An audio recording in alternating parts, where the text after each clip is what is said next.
जी अस्सलाम वालेकुम। I welcome all of you from the platform of PPSC आलो। जी आज हमारा 11th लेक्चर है जिसमें हम लेजिस्लेशन इन सब continent under the British rule को डिस्कस करेंगे, जो कि 1773 से लेके 1947 तक ब्रिटिश ने जिस भी किस्म की कोई लेजिस्लेशन की है उसका कॉन्सेप्ट क्या है, उसके अंदर एमसीक्यूज कौन कौन से हैं जो इंपॉर्टेंट हैं वो डिस्कस करेंगे इंशाल्लाह। और अगर आपने मेरी जो प्रीवियस 10 लेक्चर्स हैं जो कि प्री पार्टीशन सीरीज में नहीं देखे तो हर चीज़ को मैंने बड़ी क्रिस्टल क्लैरिटी के साथ डिस्कस किया हुआ, आप वो जाके देख सकते हैं।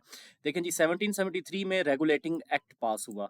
ये जो रेगुलेटिंग एक्ट था, इस एक्ट ने गवर्नर जनरल की जो पोजीशन थी बंगाल की उसको क्रिएट किया, और पहले जो गवर्नर जनरल ऑफ बंगाल बने वैरन हेस्टिंग। ठीक है जी।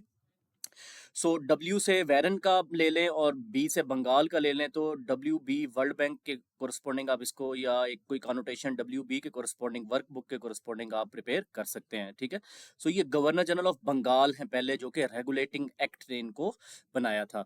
नेक्स्ट है जी, जो supreme court at Calcutta was formed in 1774। तो दो काम हुए रेगुलेटिंग एक्ट 1773 में, गवर्नर जनरल की पोजीशन ऑफ बंगाल बनी और सुप्रीम कोर्ट ऑफ कलकत्ता बनी इन 1774।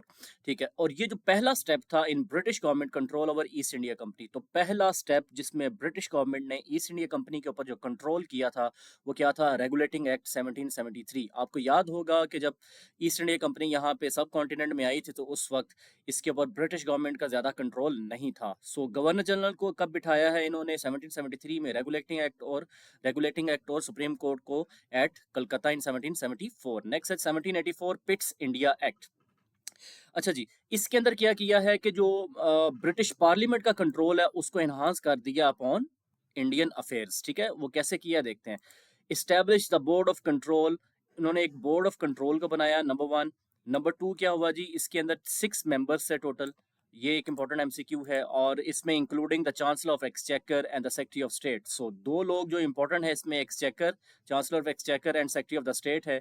ही had full authority over civil, military and revenue affairs. तो इंडियन अफेयर्स के अंदर सिविल, मिलिट्री और रेवेन्यू अफेयर्स के अंदर बोर्ड ऑफ कंट्रोल बना दिया गया, और ब्रिटिश इसको कंट्रोल करना स्टार्ट कर दिया। नेक्स्ट है जी, डुअल गवर्नमेंट बनाई, कंपनी एंड क्राउन। देखें, कंपनी और क्राउन की दो पावर्स को क्लियरली तौर पे डिफाइन कर दिया गया कि company retained control over commerce. तो कंपनी ने क्या करना था? ट्रेड के ऊपर, और British government to control of the political and administrative affairs. तो ब्रिटिश गवर्नमेंट ने पॉलिटिकल और एडमिनिस्ट्रेटिव अफेयर्स को यहाँ पे क्या किया? कंट्रोल किया। सो पिट्स इंडिया एक्ट 1784 के अंदर जो बोर्ड ऑफ कंट्रोल बना है और डुअल गवर्नमेंट बनी है, इसके अंदर ब्रिटिश की जो पार्लियामेंट की जो कंट्रोल था ऑन द इंडियन अफेयर्स वो क्या हो गया? ज्यादा हो गया। नेक्स्ट है जी, चार्टर एक्ट 1813। ये देखें, दो तीन डिफरेंट है, 1833 भी है, 1853 भी है। हमने सबसे पहले देखना है 1813। Ended East India company's trade monopoly except with China. तो ट्रेड मोनोपोली जो ईस्ट इंडिया कंपनी के पास मौजूद थी उसको 1813 के अंदर खत्म कर दिया गया, और सिर्फ चाइना के साथ उसको मेंटेन रखा गया। ठीक है। अब ये खत्म करने की वजह क्या है? कि opened India to other British traders. तो ब्रिटिश ट्रेडर्स जो हैं, जो अदर ब्रिटिश ट्रेडर्स हैं, else than British East India Company, उनको भी अलाउ कर दिया गया कि आप आके क्या कर सकते हैं? ट्रेड कर सकते हैं। और नेक्स्ट इंपॉर्टेंट स्टेप था कि सब कॉन्टिनेंट के अंदर क्रिश्चियनिटी को प्रमोट करना। तो क्रिश्चियन मिशनरीज को अलाउ किया गया कि वो क्या कर सकते हैं? आ सकते हैं इन द सब कॉन्टिनेंट। ठीक है जी। So for the promotion of Christianity. Next है चार्टर एक्ट 1833। इसमें क्या किया कि made governor general of India, इसने गवर्नर जनरल ऑफ बंगाल की पोजीशन की तरह इन्होंने क्या कर दिया? गवर्नर जनरल ऑफ इंडिया बना दिया। पूरे इंडिया का एक गवर्नर जनरल होगा। The post of governor general of Bengal was redesigned designated as a governor general of India. So एक क्वेश्चन ये आता है कि किस चार्टर एक्ट के corresponding governor general of Bengal को गवर्नर जनरल ऑफ इंडिया बना दिया गया? और नेक्स्ट है जी कि कौन सा पहला गवर्नर जनरल बना? Lord William Bentinck became the first governor general of India. So charter act 1833 के अंदर जो 20 साल के बाद आया, 1813 के बाद, उसमें ये काम हुआ। नेक्स्ट है जी, एंडेड कंपनीज कमर्शियल एक्टिविटीज। तो कंपनी की जो कमर्शियल एक्टिविटीज थी उसको खत्म कर दिया गया। The company became purely N administrative and political body. तो कंपनी क्या बन गई? एडमिनिस्ट्रेटिव और पॉलिटिकल बॉडी बन गई सिर्फ। Managing the British territories in India on the behalf of the crown. तो उसने क्या काम करना था? कि ब्रिटिश की जो टेरिटरीज हैं उसको मैनेज करना था। अच्छा, अब इसका नेक्स्ट देखें जी, इसका इंपैक्ट क्या होगा? कि सेंट्रलाइज्ड एडमिनिस्ट्रेशन, सारी की सारी एडमिनिस्ट्रेशन क्या होगी? सेंट्रलाइज होगी। Step towards uniform laws. तो यूनिफॉर्म लॉज बनाने की तरफ एक इंपॉर्टेंट स्टेप था, क्योंकि सेंट्रलाइजेशन से क्या मुराद है? गवर्नर जनरल ऑफ इंडिया पूरे का पूरा बन गया, पहले बंगाल का था। नेक्स्ट है जी, चार्टर एक्ट 1853। ये बहुत इंपॉर्टेंट है जी। इसने कंपेटिटिव एग्जाम्स को इंट्रोड्यूस करवाया इन द सब कॉन्टिनेंट और एक्सपेंडेड द लेजिस्लेटिव काउंसिल। ठीक है, सो इसका अगर एमसीक्यूज में आया है कि चार्टर एक्ट कौन से एक्ट के कोरस्पॉन्डिंग इंडियन सिविल सर्विस के अंदर कंपेटिटिव एग्जाम्स को इंट्रोड्यूस करवाया गया। नेक्स्ट है जी डॉक्ट्राइन ऑफ लैप्स 1848। इसमें यह कहा गया था कि कोई भी प्रिंसली स्टेट है उसको एनेक्स कर लिया जाएगा अगर उसका विदाउट मेल हायर, उसका कोई जेन्युइन जेनेटिक मेल हायर नहीं है तो उस स्टेट को एनेक्स कर लिया जाएगा।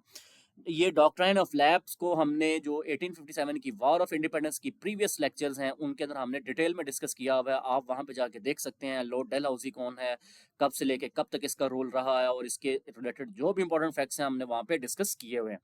नेक्स्ट देखें, जो डॉक्ट्राइन ऑफ लैप्स था इसकी वजह से रिसेंटमेंट बहुत ज़्यादा बढ़ गई किसके अंदर, ब्रिटिश जो सब कॉन्टिनेंट के अंदर मुस्लिम रूलर्स थे।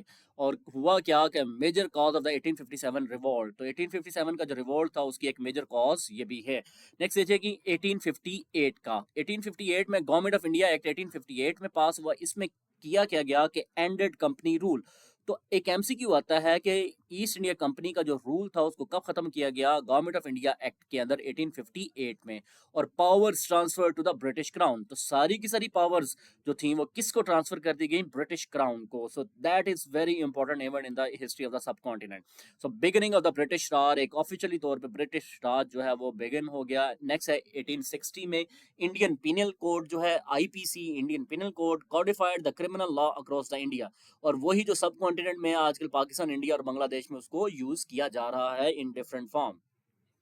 नेक्स्ट सेक्शन 1861 में इंडियन काउंसिल एक्ट जो कि लेजिस्लेटिव मैयर्स के अंदर पहली दफ़ा जो स्टार्ट किया कि इंडियन पॉलिटिकल पार्टिसिपेशन को इन्हांस किया जाए, यानी कि लोकल्स जो हैं उनको लेजिस्लेटिव काउंसिल्स के अंदर जगह दी जाए। तो ये एक इंपॉर्टेंट इवेंट है 1861 के अंदर। इसमें हुआ क्या कि included Indians in legislative councils, और इनमें जो इंडियंस को इंक्लूड किया जाता था वो नॉमिनेटेड लोग थे। ब्रिटिश अपनी मर्जी से लोगों को नॉमिनेट करते ताकि वो अंडर कंट्रोल लें। और नेक्स्ट है मोर मोनोपलाइजेशन ऑफ ब्रिटिश, तो ब्रिटिश की मोनोपलाइजेशन क्या थी, मजीद स्ट्रेंथन होगी। नेक्स्ट है वर्नैकुलर प्रेस एक्ट, ये सबसे ड्रैकोनियन एक्ट है, 1878 में पास हुआ। इसमें क्या किया गया कि सेंसर्ड इंडियन लैंग्वेज न्यूज़पेपर्स, तो जो भी इंडियन लैंग्वेज न्यूज़पेपर्स हैं उनको क्या किया गया, सेंसर किया गया। सप्रेस फ्री प्रेस को सप्रेस किया गया। Led to the nationalistic anger, और इससे क्या हुआ कि एक नेशनलिस्टिक एंगर को क्या हुआ, प्रमोशन हुई। नेक्स्ट जी नेक्स्ट देखते हैं जो कि बहुत ही इंपॉर्टेंट है, इल्बर्ट बिल कंट्रोवर्सी जो कि 1883 में आई है। ठीक है जी। सो हुआ क्या इसमें, इल्बर्ट बिल के अंदर ये था कि प्रपोज्ड इंडियन जजेस कैन ट्राई यूरोपियंस, तो जो जो यूरोपियन सब कॉन्टिनेंट में रह रहे हैं उनको इंडियन जजेस भी क्या कर सकते हैं, ट्राई कर सकते हैं। देखें इनिशियली तौर पे तो एक अच्छी चीज़ है, लेकिन हुआ क्या कि विद प्रेशर इस चीज़ को क्या कर लिया गया, बैकआउट कर लिया गया और इसके अंदर कुछ अमेंडमेंट्स कर दी गई। देखें हुआ क्या था, withdrawn due to backlash, backlash कहाँ से आया, यूरोपियंस की तरफ से। और इसने एक्सपोज कर दिया रेशियल डिस्क्रिमिनेशन को इन द सब कॉन्टिनेंट। कि जी पहले देखें जज का काम होता है कि वो जो भी पर्सन उसके सामने है उसको क्या कर सकता है, ट्राई कर सकता है। लेकिन अब क्या किया गया कि जब उन्होंने कहा यूरोपियंस को भी कर सकते हैं तो उधर से प्रेशर आया कि जी जो इंडियन जजेस हैं वो यूरोपियंस को ट्राई नहीं कर सकते।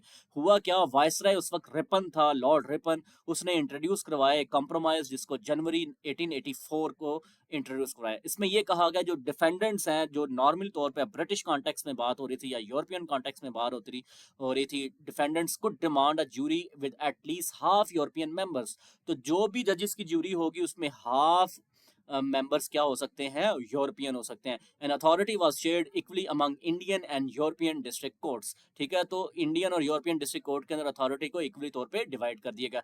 नेक्स्ट है 1909, ये सबसे इंपॉर्टेंट इवेंट है कि जिसमें सेपरेट इलेक्टोरेट को for the Muslims of the India accept कर लिया गया बाय द ब्रिटिश। ठीक है जी। और इसने कम्युनलिज्म को इंस्टीट्यूशनलाइज कर दिया, क्योंकि ब्रिटिश ने सेपरेट इलेक्टोरेट, जुदागाना निज़ाम इंतखाब, ये वही चीज़ें हैं जो कि 1929 में कायद-ए-आज़म ने अपनी डिमांड में भी रखी हैं। ठीक है, सो ये सबसे इंपॉर्टेंट चीज़ है। नेक्स्ट है 1919 के अंदर, अच्छा जी, मिंटो मॉलर रिफॉर्म्स के अंदर सेपरेट इलेक्टोरेट की जो डिमांड थी ये मुसलमानों ने 1905 में शिमला डेपुटेशन के अंदर लॉर्ड मिंटो के सामने रखी थी, जिसको उसने कहा था कि as long as I am जो I am involved in the British affair subcontinent affairs, तो मैं ये मुसलमानों की जो डिमांड है उसको क्या करूँगा, एक्सेप्ट करूँगा। अब 1919 के अंदर जो डायरकी को इंट्रोड्यूस करवाया गया इन द सब कॉन्टिनेंट। तो जो गवर्नमेंट ऑफ इंडिया एक्ट 1919 है उनको मेंटेग्यू चेजलफोर्ड रिफॉर्म्स भी कहा जाता है। इसमें हुआ क्या कि डायरकी को इंट्रोड्यूस करवाया गया इन प्रोविंसेस। देखिए सेंटर में डायरकी नहीं है, प्रोविंसेस में डायरकी है। और किस तरह की डायरकी है? दो सब्जेक्ट्स इंट्रोड्यूस करवाए गए, एक था रिजर्व सब्जेक्ट्स और दूसरे थे ट्रांसफर्ड सब्जेक्ट्स। रिजर्व वो थे जो कि ब्रिटिश ने अपने पास रखे, इंपॉर्टेंट सब्जेक्ट्स जो है वो अपने पास रखे, जिनको वो अपनी मर्जी से रूल किया करता था। और ट्रांसफर्ड सब्जेक्ट जो कि अनइम्पॉर्टेंट सब्जेक्ट्स थे, उनको इन्होंने क्या कर दिया कि लोकल लोगों को क्या कर दिया, ट्रांसफर कर दिया, but in provinces, not in the centre. ठीक है। नेक्स्ट क्या होगा, हो गया कि ये इसका इम्पैक्ट है, एक लिमिटेड लेवल के ऊपर सेल्फ रूल को इंट्रोड्यूस करवाया गया in the sub continent. Next Rowlatt act है 1919 में आया। इसमें ये था कि डिटेंशन विदाउट ट्रायल। देखिए सब कॉन्टिनेंट के अंदर जो लोग भी वो हैं जो रेवोल्यूशनरीज हैं उनको कंट्रोल करने के लिए उन्होंने एक एक्ट को इंट्रोड्यूस करवाया। इसमें यह कहा गया कि डिटेंशन हो सकती है विदाउट ट्रायल। देखिए कैसे डिटेंशन हो सकती है 1919 के अंदर, कि उन्होंने एक एक्ट को इंट्रोड्यूस करवाया और फिर इसमें मैसिव प्रोटेस्ट वगैरह हुए। इसकी वजह से ही जलियांवाला बाग मैसेकर, जिसमें मुसलमान प्रोटेस्ट कर रहे थे और ब्रिटिश ने जनरल डायर की क़यादत के अंदर फायरिंग कर दी और कई लोगों को वहां पे शहीद कर दिया। तो जलियांवाला बाग इंसिडेंट मैसेकर किसके रिजल्ट में आया? 1919 में, रॉलेट एक्ट के अंडर। नेक्स्ट है गवर्नमेंट ऑफ इंडिया एक्ट 1935। देखें एक जो डिमांड थी प्रोविजन ऑटोनॉमी की और फेडरलिज्म की जो डिमांड थी, उस डिमांड को जो कि मुसलमानों की तरफ से थी उसको एक्सेप्ट किया गया इन 1935 act, government of India act. देखें प्रोविंशियल ऑटोनॉमी को दिया गया नंबर 1, और फेडरल स्ट्रक्चर जो उनसे थे उसको ट्रू फॉर्म के अंदर इंप्लीमेंट नहीं किया गया, बट फेडरलिज्म को दिया गया। देखिए नेक्स्ट है जी government of Indian independence act, Indian independence act 1947। देखें इसमें पार्टीशन ऑफ इंडिया होगी, creation of India and Pakistan होगी। सो ये लास्ट चीज है जो कि एक ब्रिटिश की तरफ से जो लेजिस्लेशन की फॉर्म के अंदर किया गया है। सो आई होप सो कि आपको आज का लेक्चर पसंद आया होगा। इसी तरह हमारे साथ जुड़े रहें, बने रहें, सेम लाइक डैट हम हर चीज को बड़े डिटेल में डिस्कस कर रहे हैं। Thank you very much.